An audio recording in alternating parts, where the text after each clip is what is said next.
By Marin Wolf and Leslie Patton, Bloomberg parents, fearing their kids won't see the inside of a classroom this fall, are ginning up an alternative familiar to the Home Depot crowd: do it yourself.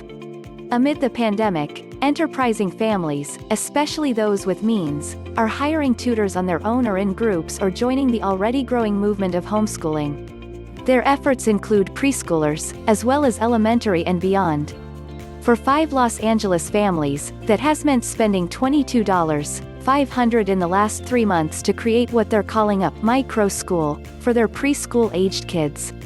They hired an interior designer to build a makeshift classroom with an art pavilion at one of their homes and contracted the services of a local teacher to come 3 days a week.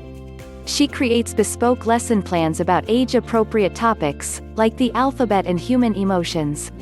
"This is healthier for the both of us," said Jody Lederman, a single mom who sought out the alternative to her daughter's preschool in order to keep working as head of global communications for streaming service Pluto TV.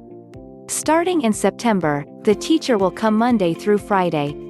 Weeks away from the start of the academic year, millions of families across the U.S. still don't know what school will look like this fall.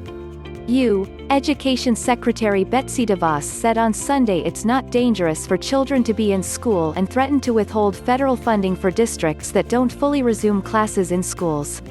Health officials quickly pushed back, noting the science is murky, especially as COVID-19 surges in parts of the country. Thus far, cities have taken varying approaches. Some, like Los Angeles, will be online only, while others, such as New York City, will attempt a hybrid model. Students will come in for class up to 3 days each week and study online for the rest of the time. Outside the U.S., countries that have reopened schools have had mixed success.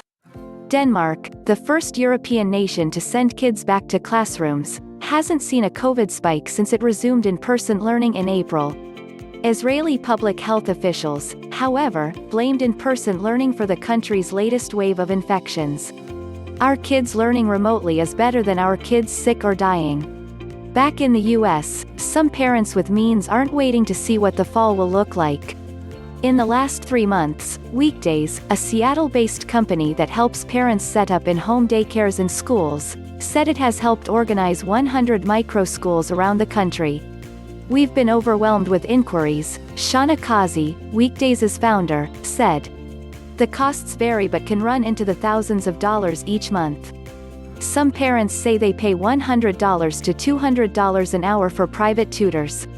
On Weekdays and a similar service called Schoolhouse, teachers are encouraged to set their own rates, but the organizations say the cost is comparable to daycare.